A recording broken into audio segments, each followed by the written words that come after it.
Hi students, so I am चंदन और मैं आज आपको फिजिक्स पढ़ाऊंगा। सो आज हम पढ़ेंगे एक नया चैप्टर जिसको बोलते हैं फ्लूइड मैकेनिक्स। ठीक है, अब ये है क्या, हम बेसिकली पढ़ने वाले हैं फ्लूइड के बारे में। बहुत बचपन में हमने पढ़ा है कि फ्लूइड कहते किसको है। फ्लूइड वो सब्सटेंसेस होते हैं माय डियर जो कि फ्लो कर सकते हैं। क्या कर सकते हैं? फ्लो। हमने सब्सटेंस के बारे में पढ़ा है। अगर क्लासिफिकेशन ऑफ सब्सटेंस क्लास 6 से हम पढ़े थे कि बेसिकली 3 तरह के मैटर होते हैं, solid, liquid and gases. Solid, liquid and gases. Solid can not flow, liquid can flow, gases can flow. इसका मतलब लिक्विड और गैसेस को कंबाइनली हम फ्लूइड बोलते हैं। ये सिंपल से शब्दों में मैंने बचपन के हिसाब से बताया जो बचपन में हमने पढ़ा था। लेकिन फ्लूइड का सिर्फ सीधा सा मतलब ये नहीं है कि विच कैन फ्लो। फ्लूइड को अगर फिजिक्स के लैंग्वेज में देखें तो इसके बहुत बड़े डेफिनेशंस हैं। हम समझेंगे सब कुछ धीरे धीरे। और क्यों फ्लूइड फ्लो कर सकता है उसके भी रीजन को समझेंगे। सॉलिड क्यों नहीं फ्लो कर सकता। तो बेसिकली ये सब कुछ है उनके इंटरमॉलिक्यूलर बॉन्डिंग के ऊपर कि कैसे बाइंडेड रहते हैं। आपने एक टर्म पढ़ा है stress. What is stress? So अगर कोई पूछे आपसे क्या होता है स्ट्रेस भैया, तो आप बोलते हो कि stress is basically internal resistive force per unit cross sectional area. ये क्या चीज है? ये तो बड़ा अजीब सा शब्द लग रहा है मेरे को। चलो सुनते हैं, समझते हैं इस बात को। मान लो आपके पास कोई एक बॉडी है। मान लीजिए यू हैव अ रॉड और आपने इस पे एक एक्सटर्नल लोड लगाया है। ऐसे 2 फोर्सेस लगाए हैं। अब ये फोर्सेस कुछ ऐसे लगाए हैं कि इस बॉडी को इक्विलिब्रियम में रख रहे हैं, मेंटेनिंग इक्विलिब्रियम। मान लीजिए आप इधर लगा रहे हो 4 न्यूटन और इधर लगा रहे हो आप 2 न्यूटन। क्या ये बॉडी इक्विलिब्रियम में है? जी नहीं साहब, ये बॉडी इक्विलिब्रियम में नहीं है क्योंकि नेट फोर्स 0 नहीं है। यानी इधर अगर 4 न्यूटन लगाया तो इधर भी क्या लगाओगे? 4 न्यूटन। ऑब्वियसली ये हमें समझ में आता है। अभी ये बॉडी कैसे है साहब? इक्विलिब्रियम में है। बॉडी तो इक्विलिब्रियम में है, लेकिन क्या हम ये बोल सकते हैं कि इसके इंटरमॉलिक्यूल के बीच में कोई टेंशन नहीं होगा? नहीं, टेंशन होगा। टेंशन है ना इनके बीच में। तो हर एक मॉलिक्यूल के बीच में टेंशन आया है इस तरह से।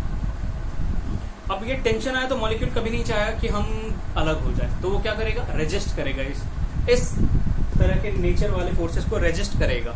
और जब वो रेजिस्टेंस आएगा तो एक रेजिस्टिव फोर्स आएगा और उस फोर्स पर यूनिट एरिया को स्ट्रेस बोलते हैं। यहाँ पे देखिए ये जो फोर्सेस है, क्या इस बॉडी में टेंशन ला रहे हैं, खिंचाव ला रहे हैं? तो इसके कारण जो स्ट्रेस आएगा उसको हम लोग बोलते हैं टेंसाइल स्ट्रेस।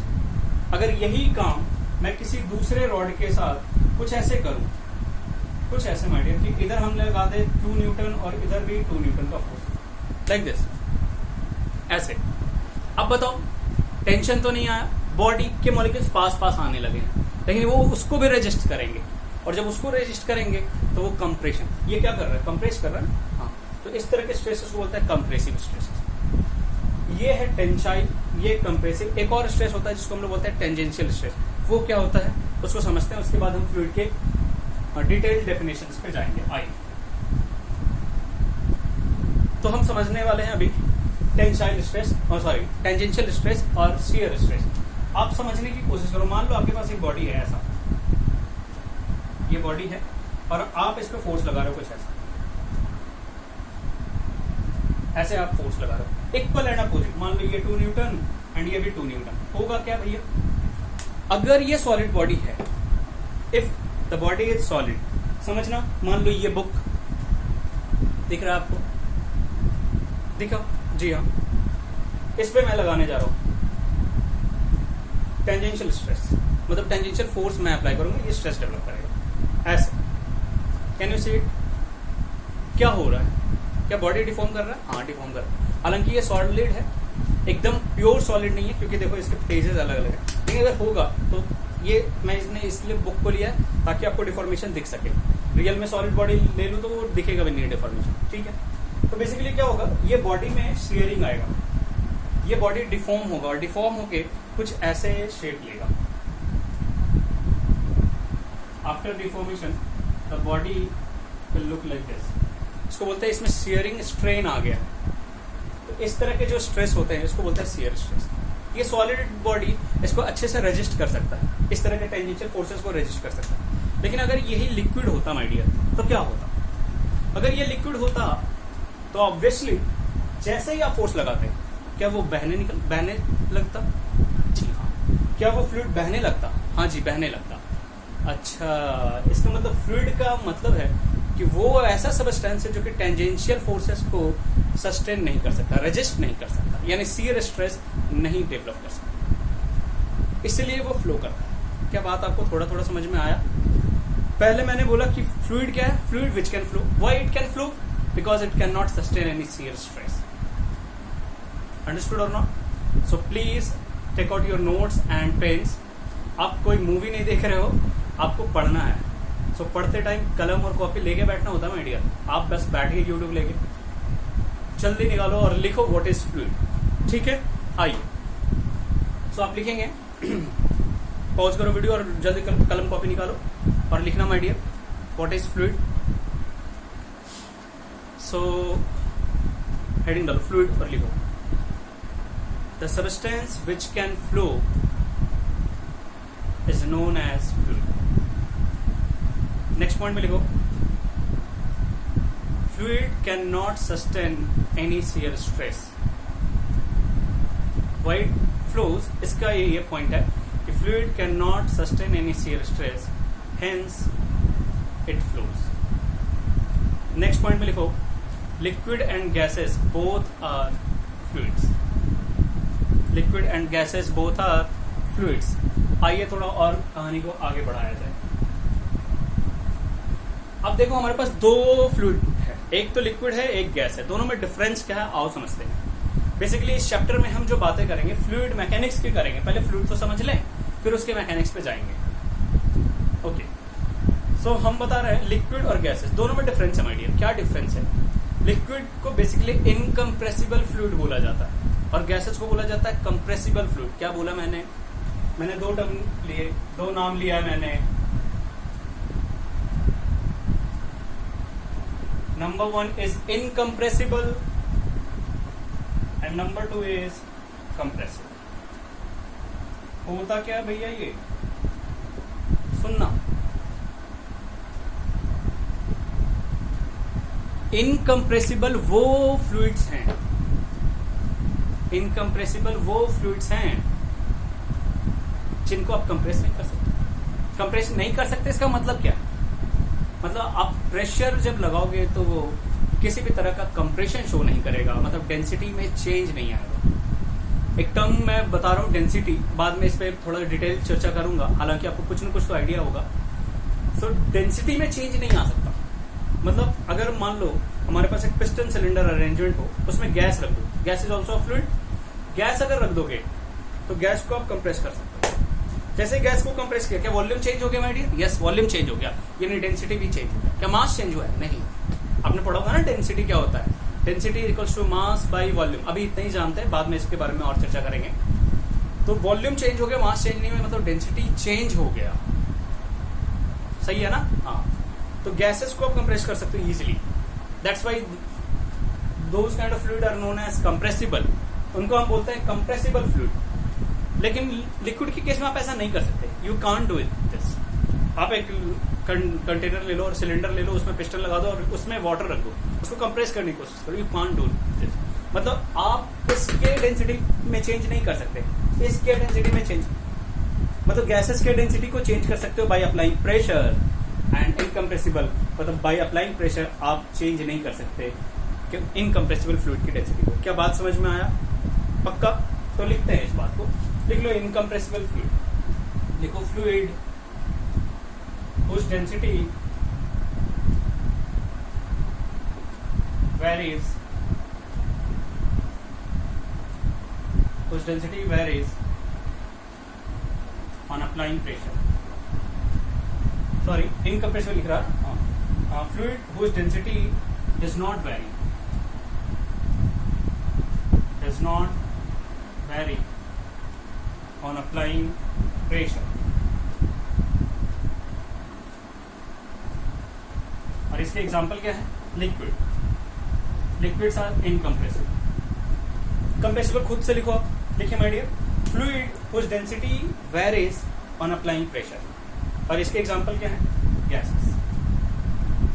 हमारे सिलेबस में मोस्टली इनकम्प्रेसिबल की बात करना, कभी कभी हम कंप्रेसिबल की बात करेंगे तो आपको बता दिया जाएगा।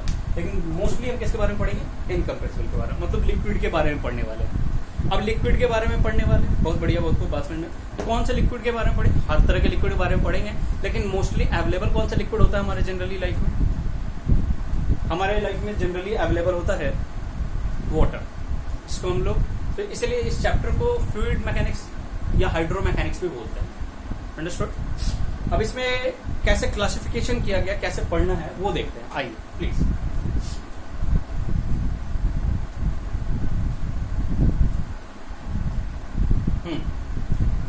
सो हम आगे बात करते हैं फ्लूइड मैकेनिक्स के क्लासिफिकेशन की। जब भी मैकेनिक्स पढ़ा, मैकेनिक्स तो हम पढ़ चुके हैं ऑलरेडी। मैकेनिक्स में हम जनरली पढ़ते हैं कि बॉडी पे जब फोर्सेस लगेगा तो क्या क्या होगा, बॉडी पे जब फोर्स लगेगा तो वो बॉडी मोशन करेगा, उसमें वेलोसिटी आएगा, क्या चेंजेस आएंगे, वो सब हम पढ़ चुके हैं। आगे हम अब ये सब कुछ हम पढ़ने वाले फ्लूइड के लिए, मैकेनिक्स ही पढ़ने वाले हैं बट फ्लूइड से रिलेटेड। तो इसमें बेसिकली दो क्लासिफिकेशन किया गया है। एक होता है fluid statics and the second one is fluid kinetics. Fluid kinetics क्या है भैया, इन दोनों में डिफरेंस? फ्लूइड स्टैटिक्स, इसको एक और नाम से बोलते हैं हाइड्रोस्टैटिक्स। हाइड्रो क्यों लगा रहा हूँ, फ्लूइड जनरली हम वाटर के बारे में पढ़ने वाले, इसलिए फ्लूइड स्टैटिक्स का मतलब जब आपका लिक्विड और फ्लूइड रेस्ट में हो, और फ्लूइड काइनेटिक्स जब मोशन चल रहा हो। अब काइनेटिक्स है तो इसमें काइनेटिक्स में आपको फिर काइनेमेटिक्स और डायनामिक्स दोनों पढ़ना पड़ेगा, सही है। तो अभी हम पहले पढ़ेंगे फ्लूइड स्टैटिक्स के बारे में। फ्लूइड स्टैटिक्स पढ़ने से पहले कुछ इंपॉर्टेंट टर्म्स, उनके टर्मिनोलॉजी सीखेंगे। बेसिकली आज हम दो चीजों पे चर्चा करेंगे, एक डेंसिटी और दूसरा प्रेशर। अगर इन दो बातों को हम समझ पाते हैं तो फिर हम आने वाले सेशन में बहुत कुछ पढ़ेंगे, और ये अच्छी बात है कि हम पढ़ रहे हैं और अच्छा सीखेंगे। ये बहुत इंटरेस्टिंग चैप्टर है माय डियर, बिलीव मी, आपको बहुत कुछ इसमें सिखाऊंगा। अब देखो कितने यहाँ पे हमारे नेचर में बहुत सारा ऐसा इसके प्रैक्टिकल एप्लीकेशंस हैं। आपने देखा होगा airplane can fly, but why it can fly, किसने सोचा कि ऐसे उड़ सकता है, इसमें भी फ्लूइड मैकेनिक्स इन्वॉल्व। शिप पूरा चल सकता है वाटर लेवल पे, सी लेवल पे, कैसे, सब फ्लूइड मैकेनिक्स है। तो we will discuss these things in detail. बहुत सारा चीज, आप क्रिकेट खेलते हो तो उसमें एक स्पिन आता है ना, उसमें भी फ्लूइड मैकेनिक्स, कैसे गेंद जो है टप्पा खा के घूम जाता है, वो सब सीखेंगे हम। ये बहुत इंटरेस्टिंग टॉपिक है, आप बिलीव करो, मेरे ऊपर ट्रस्ट करो, आपको बहुत मजा आने वाला है। बट अब ध्यान से पढ़ना, मेरे यूट्यूब चैनल पे हमेशा आना डेली। मैं कोशिश करूंगा कि एवरीडे एक वीडियो डालूं, और आप उन वीडियो का आराम से कलम कॉपी लेकर के पढ़ना। जहाँ पे लिखने की बारी है पॉज करना वीडियो और लिखना, जहाँ पे मैं क्वेश्चन दूं पॉज करना, क्वेश्चन खुद से पहले सॉल्व करना, ठीक है। चलिए आगे बढ़ते हैं। हम पहले पढ़ेंगे कुछ टर्मिनोलॉजी। लिखो इंपॉर्टेंट टर्मिनोलॉजी। नंबर 1 लिखो डेंसिटी। नंबर 1 लिखिए डेंसिटी।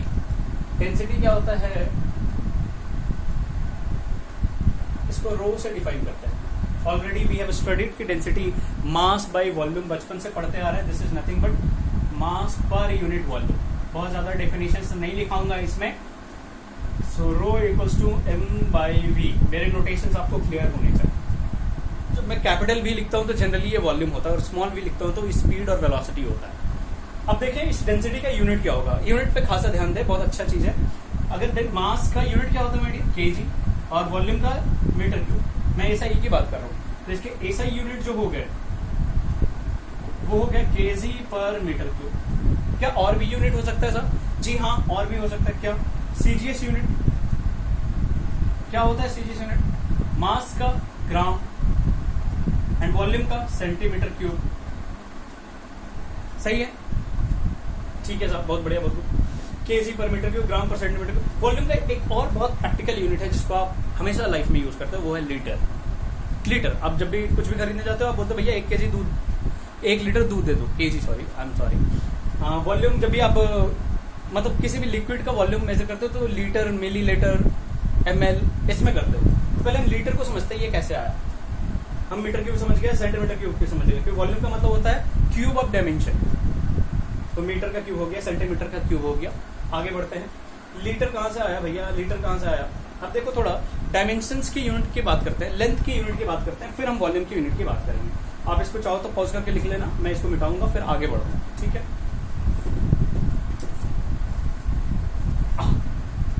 आइए, सो हम बात कर रहे हैं, मान लो हम लिखे 1 metre. 1 metre is how much centimetre? This is equal to 100 centimetre. अच्छा, क्या इसके बीच में भी कुछ आता है जो मीटर और सेंटीमीटर से के बीच का यूनिट हो? हाँ जी, वो आता है decimetre. And 1 metre equals to 10 decimetre. Understood और not? 1 metre equals to 10 decimetre equals to 100 centimetre. हमें वॉल्यूम चाहिए, वॉल्यूम चाहिए तो क्यूब कर दो। So let us cube this, सब तरफ क्यूब। तो 1 का क्यूब 1, तो ये 1 मीटर क्यूब। 10 का क्यूब 10⁻³ डेसीमीटर क्यूब। 100 का क्यूब 10⁻⁶ सेंटीमीटर क्यूब। नहीं आया साहब? सो ये आया 1 metre cube is equals to, इस डेसीमीटर क्यूब को ही लीटर बोलते हैं। इस डेसीमीटर क्यूब को ही क्या बोलते हैं? लीटर। तो ये आ गया 10⁻³ litre. This is equals to 10⁻⁶ centimetre cube को सीसी बोलते हैं, क्यूबिक सेंटीमीटर। सेंटीमीटर क्यूब बोलो या क्यूबिक सेंटीमीटर। और इसी को एमएल भी बोलते हैं, बेसिकली 10⁻⁶ ml। क्या कहानी क्लियर है आपको? जी हाँ, बहुत बढ़िया, बहुत बहुत 5 मिनट। ये वॉल्यूम की यूनिट्स थी। किसकी यूनिट? वॉल्यूम की। बहुत बार आपको यूज करना पड़ेगा, लीटर टू मीटर क्यूब में जाना पड़ेगा, लीटर टू सीसी में जाना पड़ेगा। तो ये सब के लिए ये बताया आपको, ठीक है। आगे बढ़ते हैं, आते जाइए जल्दी जल्दी, समझते जाइए। बहुत बढ़िया, बहुत खूब। देखना, अब कुछ सब्सटेंसेस के डेंसिटी की बात करते हैं। अगर मैं पूछूं कि वाटर की डेंसिटी क्या होती है? वाटर की डेंसिटी, डेंसिटी ऑफ वाटर क्या होता है my dear? Density of water होता है, आई थिंक कितना, 1000 kg पर मीटर। जी, डेंसिटी ऑफ वाटर होता है माय डियर 1000 kg पर मीटर क्यूब। और आप इसको बोल सकते हो, आप इसको कन्वर्ट कर सकते हो ग्राम पर सेंटीमीटर में, कर सकते हैं ना। 1000 kg को ग्राम पर सेंटीमीटर में कैसे कन्वर्ट करें, सीखेंगे पहले, इसके बारे में सीखेंगे। पहले ये समझते हैं कि वाटर की डेंसिटी होगी 1000 kg पर मीटर क्यूब। अब ये जो डेंसिटी है, अगर कोई पूछे कि वाटर की डेंसिटी कितनी है तो आप बोल दिए 1000 kg पर मीटर क्यूब, तो आप पूरा तरह से करेक्ट नहीं हो, you are not completely correct. So what is wrong here sir? Wrong ये है कि ये जो डेंसिटी है हर टेम्परेचर पे नहीं रहेगी। ये डेंसिटी है एट 4 डिग्री सेल्सियस, और ये वाटर की मैक्सिमम डेंसिटी है। मतलब अगर 4 डिग्री से ऊपर वाले टेम्परेचर पे जाओ तो वाटर की डेंसिटी घटेगी, और 4 डिग्री से नीचे वाले पे जाओ तो भी डेंसिटी घटेगी। क्यों? क्योंकि ये मैक्सिमम है। नहीं आया? आया, वेरी गुड। एक और सब्सटेंस है जिसको आप बोलते हो मर्क्यूरी। मर्क्यूरी की डेंसिटी होती है माय डियर 13.6 × 10⁻³ kg पर मीटर क्यूब। क्लियर है? अच्छा, और कुछ सब? तो ग्राम पर सीसी में कैसे लिखें, समझो थोड़ा। मान लो हमारे पास है 1 kg पर metre cube. This means how much gram पर सीसी और ग्राम पर सेंटीमीटर क्यूब कितना होगा भैया? ये मेरा सवाल है आपसे। फर्स्ट राइट, अपने आप से ट्राई करो और खुद सीखो। अब देखो, आसान है, कुछ है नहीं। केजी को ग्राम में बदलना है तो 1 kg is how much gram? 1000 gram. 1 metre cube is how much centimetre cube? अभी बताया है, तो वो रखो, अपने आप आ जाएगा। तो अगर रखेंगे तो ये आएगा माय डियर, ये आएगा 1000 ग्राम अपॉन 10⁻⁶ सेंटीमीटर क्यूब। इतना, यानी ये 3, तो ये 3, यहाँ 3 बच गए, यानी आया 10⁻³ ग्राम पर सेंटीमीटर क्यूब। नहीं आया? यानी इससे आप ग्राम पर सेंटीमीटर क्यूब कन्वर्ट करना तो 10⁻³ से मल्टीप्लाई करो तो it will come out to be 1 gram पर सेंटीमीटर क्यूब। और ये कितना आएगा? ये आएगा 13.6 ग्राम पर सेंटीमीटर क्यूब। बहुत बेसिक सी चर्चा बच्चों, आपको समझ में आ रहा होगा कि हम क्या क्या कर रहे हैं। क्लियर है? आगे बढ़े? ठीक है, कहानी को आगे बढ़ाते हैं और समझते हैं। एक नया टर्म लिखेंगे, स्पेसिफिक ग्रेविटी और रिलेटिव डेंसिटी। क्या होता है ये? आइए, और इससे हमें थोड़ा डेंसिटी को समझने में और मदद मिलेगी। ठीक है, चलिए। सो हेडिंग डालेंगे माय डियर,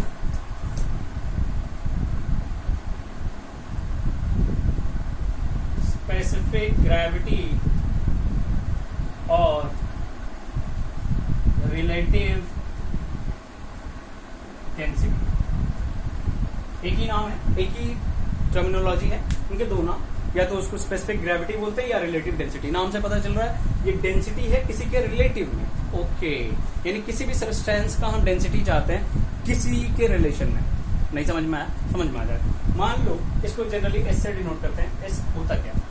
मान लीजिए हमारे पास कुछ सब्सटेंस है तो उनकी अपनी कुछ डेंसिटी होगी। हाँ जी, होगा, डिवाइडेड बाई, अब ये सब्सटेंस होगा क्या? हम फ्लूइड की बात कर रहे हैं। किसकी बात कर रहे हैं? फ्लूइड की। सब्सटेंस लिखना बेकार है, तो हम फ्लूइड ही लिखेंगे। अब फ्लूइड में भी लिक्विड की बात कर रहे हैं बेसिकली, तो किसी लिक्विड की डेंसिटी पता है, और अगर इसको वाटर की डेंसिटी से डिवाइड कर दें तो ये इस लिक्विड का स्पेसिफिक ग्रेविटी हो गया। क्लैरिटी है थोड़ा? So specific gravity is nothing but the ratio of density of that liquid to that of density of water. Understood और नॉट? अच्छा, इसकी यूनिट क्या होगी? यूनिट कहाँ होगा साहब? इसके ऊपर भी डेंसिटी, नीचे भी डेंसिटी। सो ये यूनिटलेस क्वांटिटी है, डायमेंशनलेस क्वांटिटी। मतलब कि अगर मान लो कोई सब्सटेंस है ए और उसकी स्पेसिफिक ग्रेविटी गिवन है, मान लीजिए इसकी स्पेसिफिक ग्रेविटी गिवन है 1.2, there will be no unit. और मैं आपसे पूछूं कि भैया इसकी डेंसिटी कितनी है, तो क्या करोगे? तो इसकी डेंसिटी चाहिए ना, तो rho of A will be equals to 1.2 into density of water. खत्म। अब डेंसिटी ऑफ वाटर कितना होता है? डेंसिटी ऑफ वाटर होता है 10⁻³ kg/m³ और 1 ग्राम पर सेंटीमीटर क्यूब। अब जिस यूनिट में इसको रखोगे वाटर की डेंसिटी को, उसी यूनिट में इसका डेंसिटी आपको मिल जाएगा। क्लैरिटी है या नहीं है? ऑब्वियसली है। अब थोड़ा समझते हैं डेंसिटी टर्म है क्या sir? What is this density? Basically हम समझ चुके हैं कि डेंसिटी का मतलब, यहां लिख रहा हूं, डेंसिटी का मतलब मास बाय वॉल्यूम होता है। क्या मतलब होता है? मास बाय वॉल्यूम। अच्छा, मास बाय वॉल्यूम। मान लीजिए आपके पास दो सब्सटेंसेस है, ए और बी, और ए की डेंसिटी ज्यादा है बी से। इसका मतलब क्या है? मान लीजिए आपके पास एक आयरन ब्लॉक है और सेम वॉल्यूम का एक वुडन ब्लॉक है। नहीं समझ में? एक आयरन ब्लॉक है, उस उतने ही वॉल्यूम का, मान लो 1 मीटर क्यूब का, उतने ही वॉल्यूम का एक वुडन ब्लॉक है। किसका मास ज्यादा होगा? कौन ज्यादा आपको हैवी लगेगा? यस, आयरन ब्लॉक हैवी लगेगा। अगर आयरन ब्लॉक हैवी है, इसका मतलब उसकी डेंसिटी ज्यादा है। क्यों हैवी है सर? दोनों का तो वॉल्यूम सेम है। क्योंकि आयरन के मॉलिक्यूल्स बहुत क्लोजली पैक्ड है as comparison to wooden block के मॉलिक्यूल्स। क्या बात समझ में आए? आयरन के जो मॉलिक्यूल्स हैं वो ज्यादा नजदीक प्लेस्ड, क्लोजली प्लेस्ड। तो अगर आपसे कोई पूछे कि डेंसिटी का मतलब क्या समझते हैं, तो डेंसिटी बेसिकली ये रिप्रेजेंट करता है कि किसी भी सब्सटेंस में उसके मॉलिक्यूल्स कितने क्लोजली पैक्ड है। अगर बहुत ज्यादा क्लोजली पैक्ड है तो ऑब्वियसली उसकी डेंसिटी बहुत हाई होगी। अगर बहुत दूर पे है तो उनकी डेंसिटी लो होगी। क्या बात समझ में? वैसे स्पेसिफिक ग्रेविटी के लिए भी होगा। मान लो हमारे पास दो लिक्विड है, सॉरी, मान लो लिक्विड ए है और लिक्विड बी है। मान लीजिए इसकी स्पेसिफिक ग्रेविटी है 1.4 और इसकी स्पेसिफिक ग्रेविटी है मान लीजिए 1.1। आप मेरे को बताओ which one is heavier? Obviously A is heavier than B. Why? Because इनके मॉलिक्यूल्स इनके कंपैरिजन में बहुत क्लोजली पैक्ड। अंडरस्टूड और नॉट? समझ गए होगा? ठीक है, तो ये थी डेंसिटी पे चर्चा। अब हम चर्चा करेंगे प्रेशर पे। धीरे धीरे सीखो और समझो।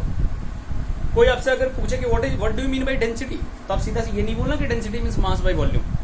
You can say कि density also represents that how closely molecules of the substance is packed. Understood or not? This is how you have to say. पूरे चीजों को अच्छे से समझो तो मजा आएगा आपको। आगे पढ़ते हैं प्रेशर। बहुत इंपॉर्टेंट टर्म। इस पूरे फ्लूइड मैकेनिक्स में फोर्स की कहीं चर्चा ही नहीं होनी है। चर्चा होनी है तो सिर्फ और सिर्फ प्रेशर की। सो होता क्या है ये प्रेशर माय डियर? समझते हैं थोड़ा।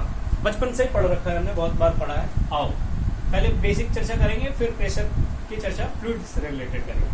प्रेशर होता क्या है? आपने बचपन में पढ़ा होगा pressure equals to force by area. भैया ये pressure equals to force by area क्या देना, कहां तक सही है? अच्छा, प्रेशर है क्या? स्केलर है कि वेक्टर है? Pressure is scalar or vector. अच्छा छोड़ो, फोर्स क्या? फोर्स स्केलर की vector? Force is a vector. Very good. Area, area क्या है? Scalar vector? स्केलर नहीं, वेक्टर नहीं। क्या? Area is vector my dear. Yes, area is vector. क्या? Area vector? Yes sir, area is a vector. ऐसा कैसे बोल सकते हो सर? हाँ, क्योंकि अभी आप क्लास 11 से जस्ट 12th में आए हो, आपको धीरे धीरे समझ में आएगा। एरिया कैसे वेक्टर है। जब आप 12th क्लास में मैं बताऊंगा कि एरिया, आपने वेक्टर चैप्टर पढ़ा होगा तो उसमें आपको पढ़ाया गया होगा कि cross product of two vectors give the area of parallelogram. याद करो, कहीं पढ़ा होगा ये। Cross product of two vector give area of parallelogram. अच्छा, दो वेक्टर का क्रॉस प्रोडक्ट एरिया देता है। अच्छा, दो वेक्टर का क्रॉस प्रोडक्ट वेक्टर होगा कि स्केलर होगा? Cross product of two vector is a vector ना? यस, तो एरिया इज अ वेक्टर। मैंने एक छोटा सा प्रूफ दिया आपको समझाने के लिए। सो एरिया बेसिकली वेक्टर होता है। फोर्स भी वेक्टर, एरिया भी वेक्टर। प्रेशर क्या है? Pressure is scalar. Why it is scalar? थोड़ी देर में समझ में आएगा। प्रेशर इज स्केलर, लेकिन ये भी लिखना किसी हद तक सही नहीं है, क्योंकि प्रेशर निकालने के लिए आपको फोर्स की जरूरत नहीं है, आपको फोर्स के परपेंडिकुलर कंपोनेंट की जरूरत होती है। कौन से कंपोनेंट की? परपेंडिकुलर, जो कि सरफेस एरिया के परपेंडिकुलर हो। आओ थोड़ा समझते हैं इस बात में क्या होता है, फिर आपको डिटेल में समझाएंगे। मान लो आपके पास एक सरफेस है, ये एक सरफेस, इसका एरिया ऑफ क्रॉस सेक्शन मान लो, एरिया मान लेते हैं 2 मीटर स्क्वायर है। कितना मीडिया? 2 metre square. और मान लो ऐसे कोई फोर्स लगा रहा है, ऐसे फोर्स लगा रहा है, मान लीजिए फोर्स 20 न्यूटन का लग रहा है। कितने का? 20 न्यूटन का। और ये एंगल आपको गिवन है 37 डिग्री। 37 डिग्री। और आपसे पूछा कि भैया इस वाले सरफेस पे कितना प्रेशर है, बताइए प्लीज। ठीक है, हमें इस सरफेस पे प्रेशर निकालना है। क्या करें क्या करें क्या करें? तो पहली बात, प्रेशर सिर्फ और सिर्फ इस सरफेस के जो परपेंडिकुलर कंपोनेंट होंगे वही देंगे। अब इनके दो कंपोनेंट हो सकते हैं, एक तो सरफेस के परपेंडिकुलर और दूसरा सरफेस के पैरेलल। आपको प्रेशर किसके कारण मिलेगा? इसके कारण। इसके कारण कोई भी प्रेशर नहीं मिलने वाला। तो ये कितना है? 20 न्यूटन का। This force is of 20 Newton. और 20 न्यूटन का, तो इसके एक कंपोनेंट इधर, ये कंपोनेंट। जल्दी बताओ, ये कंपोनेंट कितना? ये आएगा 20 cos 37। cos 37 होता है 4/5। 20 into 4/5 16 न्यूटन। और ये आएगा 12 न्यूटन। मैं कैलकुलेट नहीं करूंगा, आप खुद करेंगे। अगर ये 12 न्यूटन और मेरे को प्रेशर चाहिए, तो प्रेशर होता क्या है? Pressure is equals to perpendicular force by area. मैं स्केलर लिख रहा हूँ सब कुछ, मतलब मैग्नीट्यूड की बात कर रहा हूँ। तो ये आएगा 12 अपॉन एरिया कितना? 2, यानी 6। यूनिट क्या होगा? ये newton by metre square, 6 newton per metre square. This is how you have to calculate. So what is pressure? Pressure is nothing but perpendicular component of force by area. इतना ही याद रखो, इससे काम समझ में आएगा। ठीक है। अच्छा, इसकी यूनिट की चर्चा करें तो फोर्स की यूनिट क्या होती है? फोर्स की यूनिट होती है माय डियर न्यूटन। ऐसा ही होता है एरिया के मीटर स्क्वायर। तो इसका यूनिट क्या आ गया? इसका ऐसा यूनिट आ गया Newton per metre square. Newton पर, जिसको हम पास्कल भी बोलते हैं। क्या बोलते हैं? पास्कल। ऐसा यूनिट आ गया न्यूटन पर मीटर स्क्वायर। और भी बहुत सारे यूनिट है। क्या हमारे ऊपर भी प्रेशर है? जी हाँ, प्रेशर है। किसका? पढ़ाई का? नहीं, पढ़ाई का तो है ही। हमारे ऊपर प्रेशर है एटमॉस्फेयर का। एटमॉस्फेयर का प्रेशर है। अच्छा साहब, एटमॉस्फेरिक प्रेशर होता है। हाँ, कितना होता है एटमॉस्फेरिक प्रेशर? 1 atm। अच्छा, 1 atm को न्यूटन पर मीटर स्क्वायर में बताइए। हमने एटीएम वाले तो यूनिट भी पढ़ा ही नहीं है। हाँ जी, न्यूटन पर मीटर स्क्वायर में 1 atm। 1 atm कितना होता है? आओ थोड़ा बताते हैं सब कुछ। आप लिख लो इसको। ठीक है, आगे बढ़े।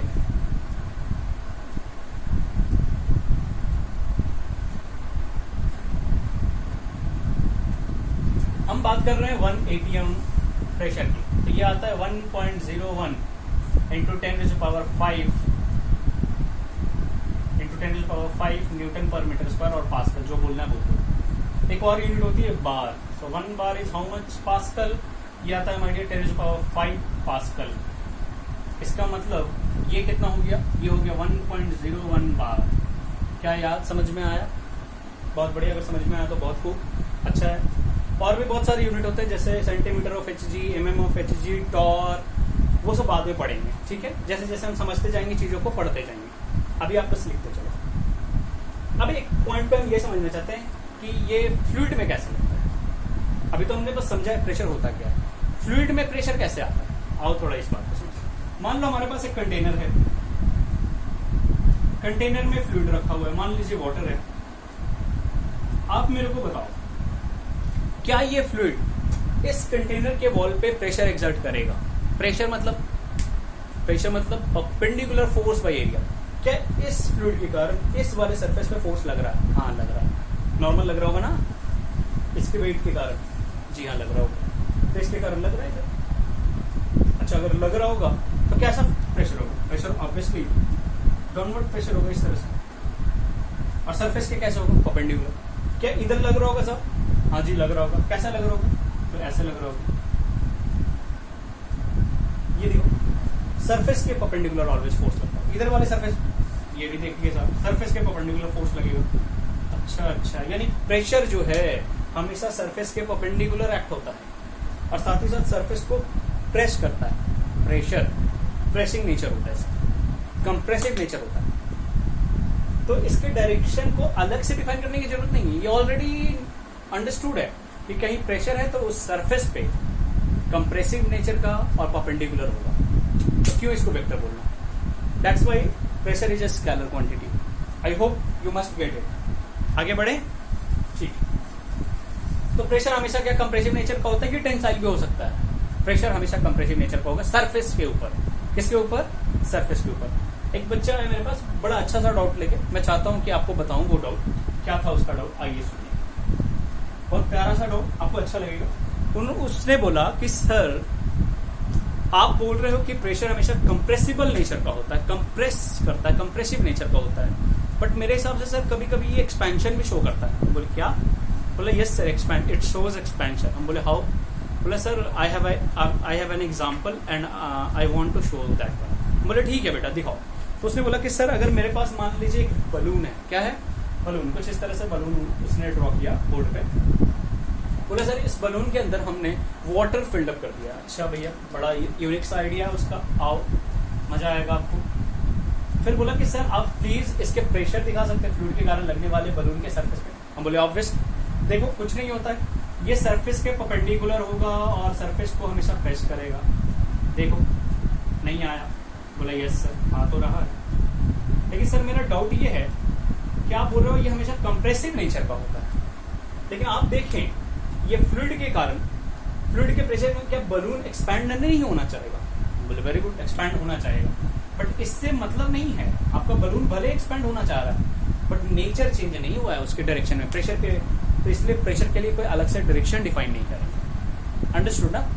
वो बच्चा खुश हुआ, आपको वही समझ में आया? नहीं आया? यस। ये सरफेस के ऊपर देखो प्रेसिंग नेचर ही है, हालांकि पूरा बलून का ये टेंडेंसी कि वो एक्सपैंड कर जाए, वो अलग चीज, अलग बात। क्लियर? आगे बढ़ूं? बहुत बढ़िया, बहुत को बात समझ में आई। आइए थोड़ा और आगे बढ़ते हैं, धीरे धीरे चीजों को और समझते हैं। हमें पढ़ना है बेसिकली एक बहुत यूनिक सा topic, variation of pressure in incompressible fluid. Heading डालो, variation of pressure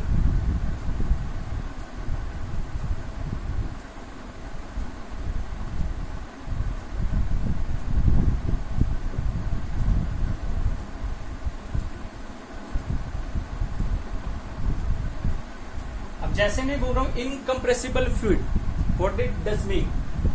it means the fluid is liquid. ऐसे ही आप सिंपल शब्दों में इतना ही समझो। सो इनके प्रेशर वेरिएशन की बात कर रहे हैं।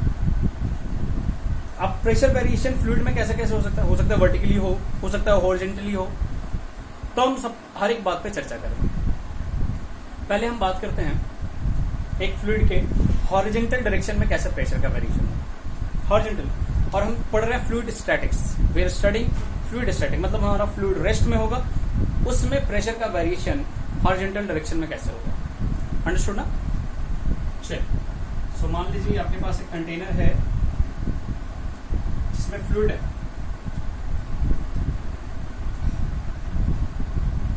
अब इसके हॉरिजॉन्टल डायरेक्शन में मतलब आपको दो पॉइंट लेने पड़ेंगे जो एक ही हॉरिजॉन्टल लेवल पे। मान लीजिए हॉरिजॉन्टल लेवल है, यहाँ पे एक पॉइंट ये ले लिया और एक पॉइंट ये ले लिया। समझ में आ रहा है आपको? बहुत बढ़िया, बहुत बहुत बात। ऐसा करते हैं, इस पॉइंट को थोड़ा छोटा सा ये एरिया के रूप में लेते हैं। मैं बड़ा ड्रॉ करूंगा क्योंकि छोटा दिखेगा नहीं। ऐसे सर्कुलर एरिया, ये एरिया बहुत छोटा है, हालांकि मैंने दिखाया बड़ा है।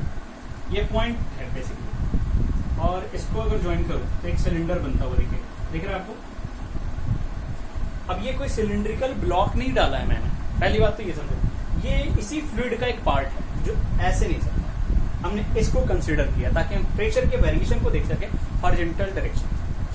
अब हॉरिजॉन्टल डायरेक्शन में लगने वाले हर फोर्स को देखेंगे और उसकी चर्चा करेंगे। मान लीजिए इस फ्लूइड की डेंसिटी है रो, ठीक है, और ये जो एरिया है बहुत छोटा हमने लिया, तो मान लेते हैं ये एरिया है DA, कितना है, ठीक है, बहुत बढ़िया।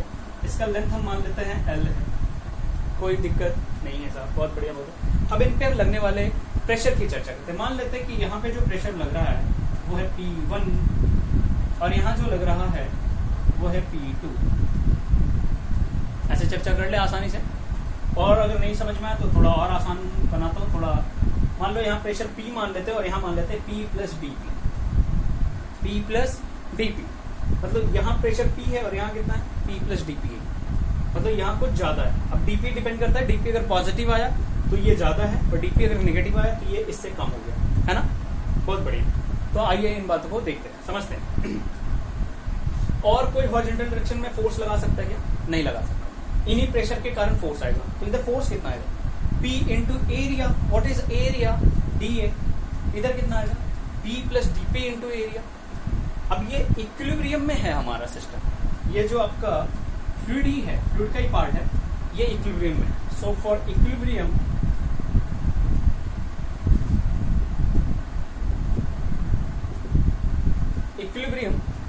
जो लेफ्ट साइड से जितना फोर्स लग रहा है क्या उतना ही राइट साइड से फोर्स लगना चाहिए ना भैया। तो I can write P into DA will be equal to P plus DP into DA। अच्छा PDA कैंसिल, तो यहाँ 0 बच गया, यहाँ क्या मिला DP इंटू DA। इसका मतलब DA को इधर भेज दो तो DP कितना आया भैया, DP इज इक्वल टू 0। इसका मतलब हॉरिजॉन्टल डायरेक्शन में ये जब 0 है तो जब ये 0 हो गया तो ये भी P और ये भी कितना, P। कोई भी प्रेशर का वेरिएशन नहीं आया, यानी at any horizontal level pressure at every point is equal. थोड़ा बात समझ में आया। हॉरिजॉन्टल लेवल पे हर एक पॉइंट पे प्रेशर क्या होगा, इक्वल होगा। यहां से ये बात, इस पॉइंट इसको पूरा लिखो और नोट करके एक बात लिख लेना कि at any horizontal level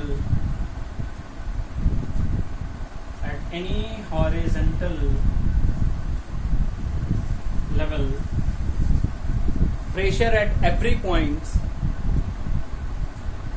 at every points are equal। ये लिख लो खुद से, pressure at every points are equal।